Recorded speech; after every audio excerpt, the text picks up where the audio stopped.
Bonjour à tous et bienvenue, j'espère que vous allez bien, bienvenue sur la chaîne de l'actualité NFT, blockchain gaming et Metaverse. Comme tous les jours, on est ensemble, on va parcourir l'actualité, ça dure un petit quart d'heure, c'est parti directement. Évidemment, juste avant, comme toujours aussi bien sûr, n'hésitez pas à donner de la force à la chaîne en vous abonnant, en mettant un petit commentaire, un petit pouce en l'air, ça fait grave plaisir.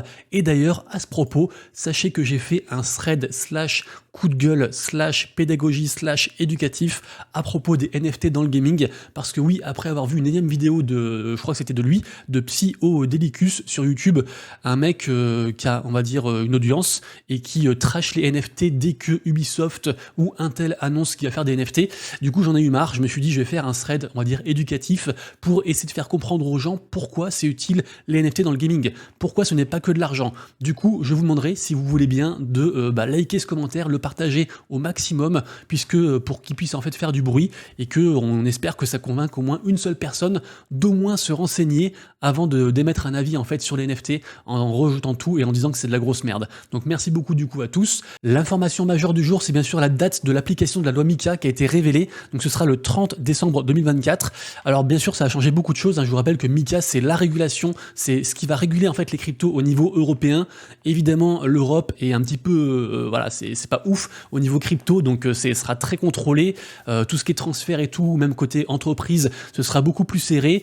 Donc on verra, de toute façon, écoutez, il faut de la régulation. Après, peut-être que ça pourra s'alléger au fur et à mesure, on verra. En tout cas, on n'a pas le choix. Ça rentre en vigueur en décembre 2024, donc il faut s'adapter, évidemment. Grosse nouvelle ensuite, mais l'ordre général, puisque on a P92 qui va arriver. Alors qu'est-ce que c'est que ce truc? En gros, c'est un nom de code, P92, et c'est tout simplement le réseau social de Meta, de Facebook, qui est censé concurrencer directement Twitter. Donc on n'a pas encore beaucoup plus d'informations, mais juste que c'est un projet voilà, de Twitter, donc on s'attend à tout. Après, moi, je pense que là, à l'ère des réseaux sociaux, peut-être qu'on verra justement émerger carrément d'autres réseaux qu'on n'attend pas, typiquement des choses comme avec CyberConnect, des choses comme ça, des réseaux sociaux vraiment axés complètement Web3, donc on suivra tout ce qui se passe, mais en tout cas, ce qui est sûr, c'est que si ça arrive, ça va bouleverser le paysage twittosphérique, entre guillemets, le paysage réseau social au niveau mondial. Information suivante, rappelez-vous, j'en ai parlé plusieurs fois parce que c'était une vraie hécatombe, on a eu plein de comptes d'influenceurs qui ont été hackés au niveau crypto et NFT, et figurez-vous que le détective de la blockchain dont je parle régulièrement, donc ZachXBT, c'est le compte qu'on voit ici en haut à droite, il a mis en lumière qu'en fait tout était relié et que c'était une seule organisation en fait de hacking qui avait fait tout ça en place. Donc vraiment méfiez-vous parce qu'en fait ils arrivent à accéder voilà au compte Twitter en fait de Peter Schiff, donc le hater du Bitcoin, ils arrivent à accéder à Steve Aoki qui a des millions d'abonnés. Ces mecs-là en fait si vous voulez, des fois c'est même pas eux qui gèrent leur compte, ils ont des gens pour les aider, ils sont protégés, ils sont sécurisés et pourtant ça arrive quand même du coup de se faire hacker et après de diffuser des liens scam. Donc vraiment, toujours pareil, j'arrête pas de le dire, mais faites très attention à vous, d'autant plus qu'on a encore une fois plus le compte de Twitter de Franklin qui est toujours hacké, et donc le hacker qui dit que le compte n'est pas hacké, et qui dit qu'il y a aussi un free mint qui est live depuis 15 heures, qui a toujours pas sold out, avec seulement 1000 de supply, donc évidemment c'est que des red flags, évidemment le compte Twitter est toujours hacké, donc faites vraiment attention, et si vraiment un jour vous voulez tester un truc, vous prenez un nouveau wallet, un wallet qu'on dit burner en fait, un wallet poubelle, avec rien dessus, et comme ça vous mettez juste les frais pour la transaction et vous regardez ce qui se passe et vous verrez que vos frais de transaction ils vont disparaître parce que ils seront aspirés en fait par le smart contract. Mais en tout cas voilà, faites vraiment très attention à vous et redoublez de vigilance.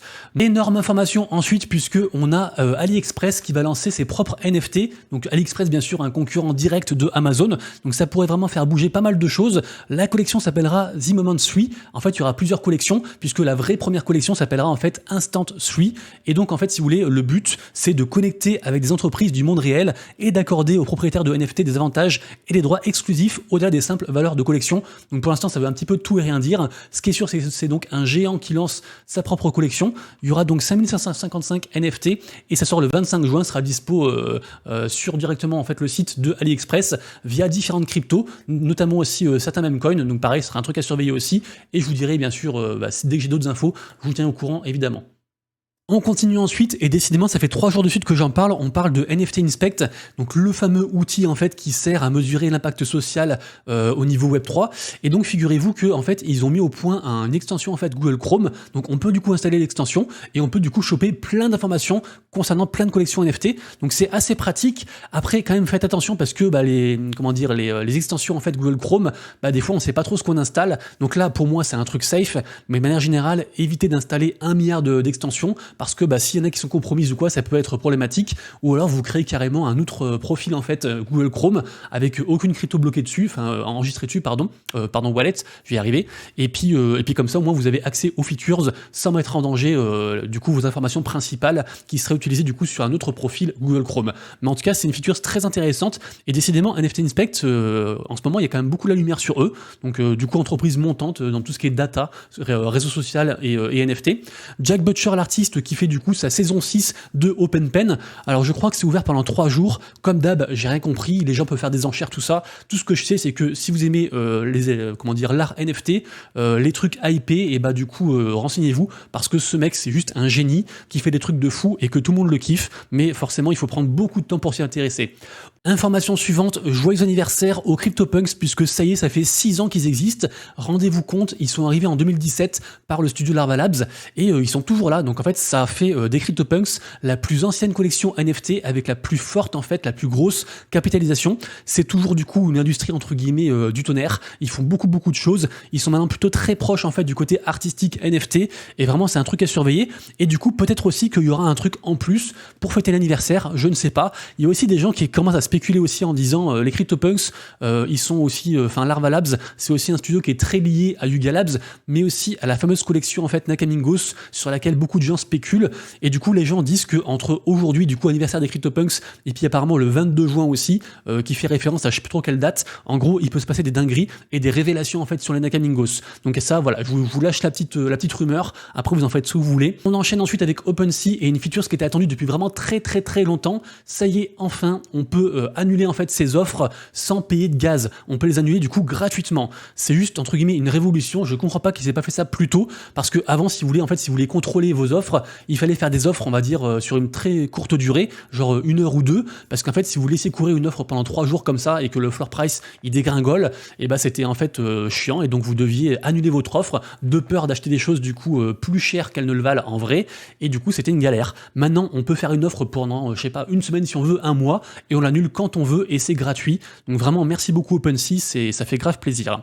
Information suivante, pendant ce week-end il y a encore la Solana Hacker House. Alors du coup c'est un gros regroupement, on va dire entre guillemets, de geeks autour de Solana, pour vraiment généraliser, et souvent il y a des projets qui émergent. Pour l'instant j'ai pas vu de projets vraiment qui ont qui ont ébloui tout le monde, mais du coup je ferai quand même un petit point lundi vu que ça se termine ce week-end, et suivant ce qui se passe je vous dirai si vraiment il y a un projet en fait qui a été mis en lumière, un truc de fou par rapport à l'écosystème Solana. On continue ensuite avec une nouvelle qui va ravir les fans de mode, puisqu'il y a un très gros événement autour de l'industrie de la beauté qui va arriver à partir de lundi. Ça durera donc une semaine, donc du 12 au 17 juin. Ça s'appelle la Metaverse Beauty Week, la MBW, et c'est une initiative en fait qui est conjointe à différents groupes, différents très gros groupes, à la fois IRL puisque l'événement sera entre guillemets physique à Londres, mais aussi au niveau Metaverse, Web 2 et Web 3, Web 2 avec Roblox, Web 3 avec Decentraland aussi, et du coup voilà, vraiment gros événement, il faudra suivre ça je pense. Information en bref ensuite qui concerne le Metaverse Decentraland, puisque pour l'instant on n'a pas trop d'infos, mais en gros il va y avoir un concours organisé pour les créateurs, pour ceux qui veulent créer des choses en fait sur l'écosystème.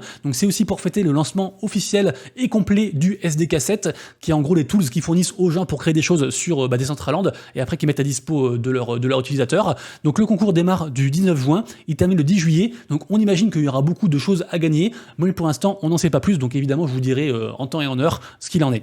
Du côté ensuite de la collection NFT Memland, et figurez-vous que c'est entre guillemets un des rares points d'accroche en fait en ce moment, parce que vous l'avez vu, je l'ai pas redit en début de vidéo, mais là c'est juste un bain de sang. C'est alors soit on se dit que c'est les soldes en fait avec les NFT parce que les cryptos ont pris cher, notamment sur Solana, soit on se dit qu'en fait tous aux abris, il faut tout vendre et c'est la panique parce que la SEC attaque tout le monde et c'est la merde. En tout cas, je pense que Memland c'est entre guillemets une des rares collections sur lesquelles on puisse se reposer. Pour moi, ça fait déjà partie en fait des blue chips.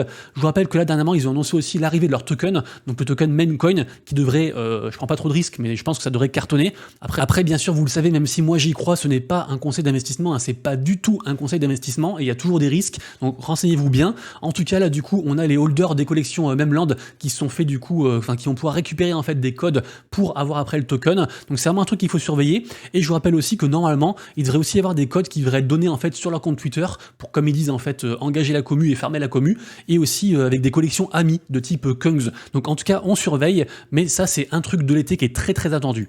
On continue ensuite avec Drip, j'en parle régulièrement, c'est vraiment un truc trop cool en fait. Pour la faire simple, ça vous donne des NFT gratuits chaque semaine, des NFT d'artistes sur Solana.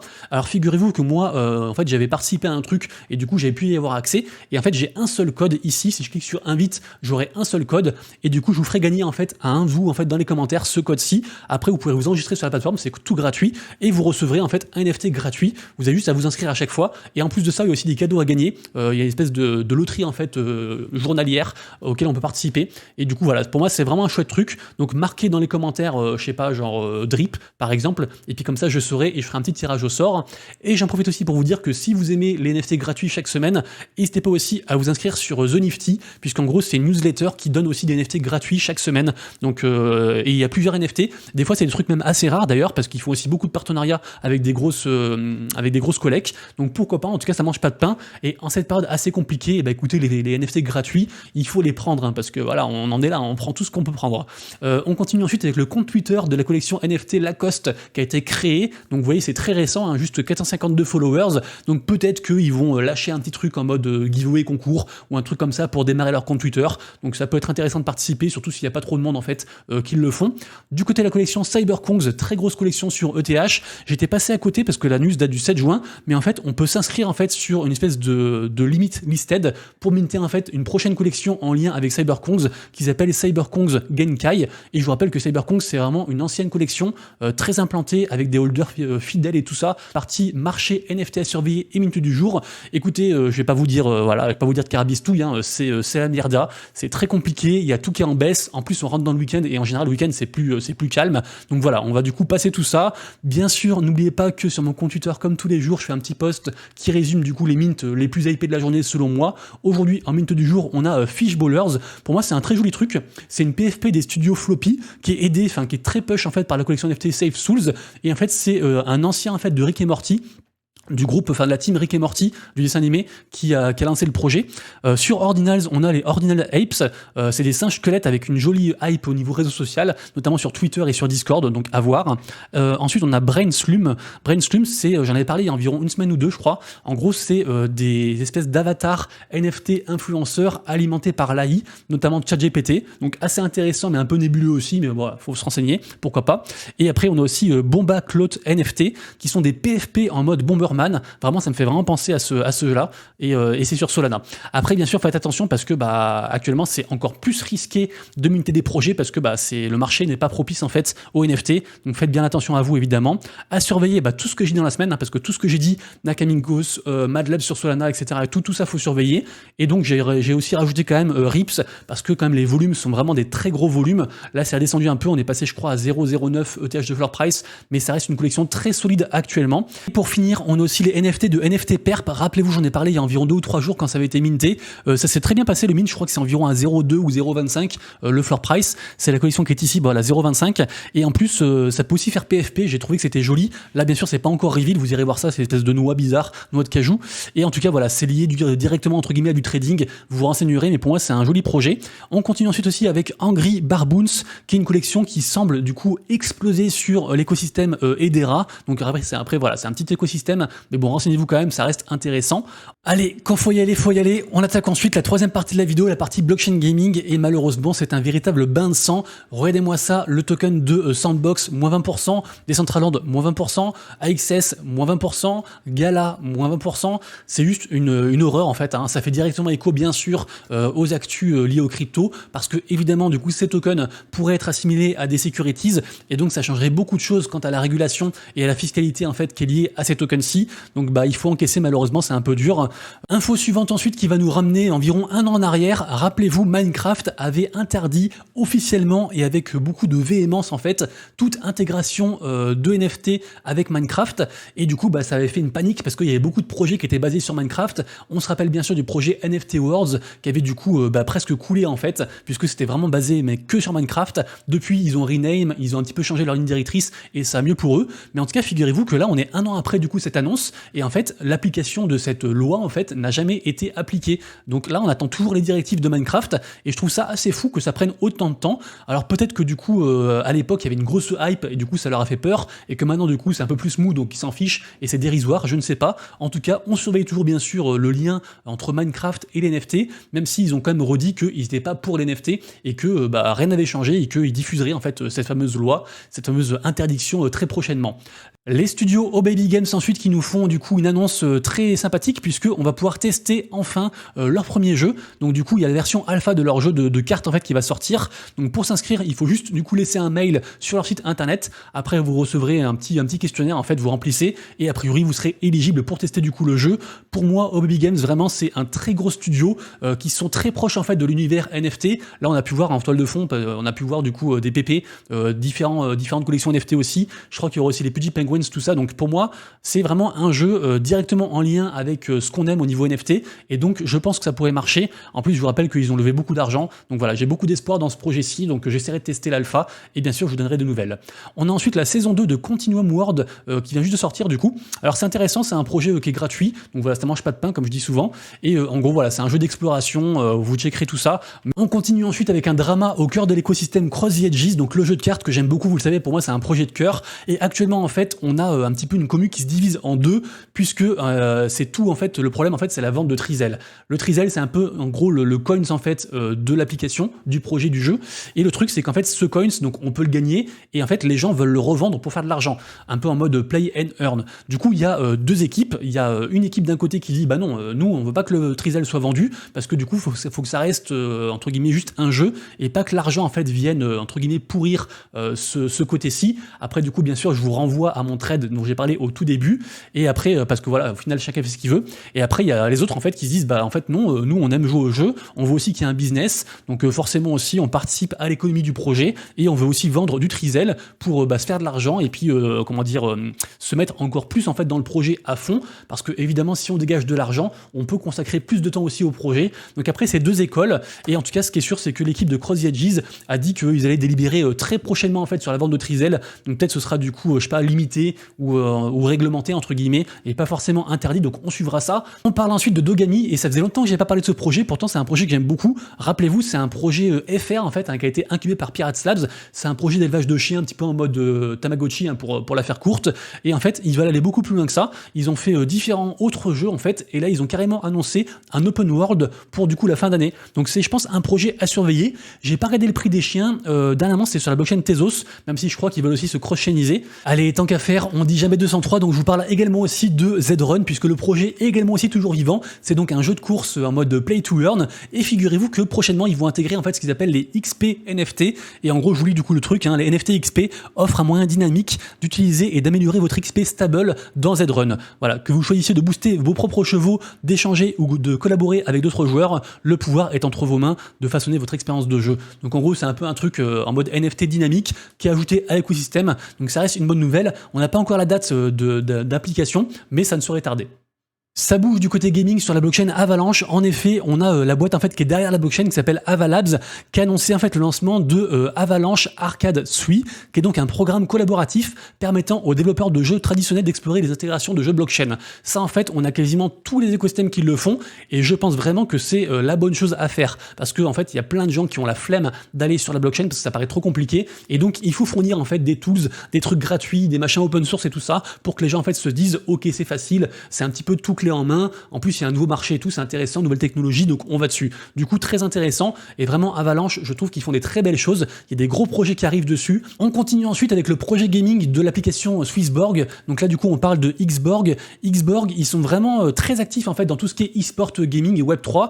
Ils organisent beaucoup de tournois sur Cross the Edges, sur F.io, j'ai vu encore hier sur Twitch. Ils font vraiment beaucoup de choses. Dernièrement, ils ont fait une pré-sale qui s'est bien passée, et donc voilà, c'est un truc vraiment qui est en train de monter. Là, on peut désormais en fait entre guillemets minter son nom de domaine en fait profil gratuitement sur la plateforme. Entre guillemets, ce sera un petit peu notre identité digitale sur l'écosystème Xborg. Donc je vous invite du coup à le faire, c'est gratuit, ça mange pas de pain, et pour moi c'est un acteur vraiment sympa de l'écosystème, donc c'est pour ça que je vous en parle.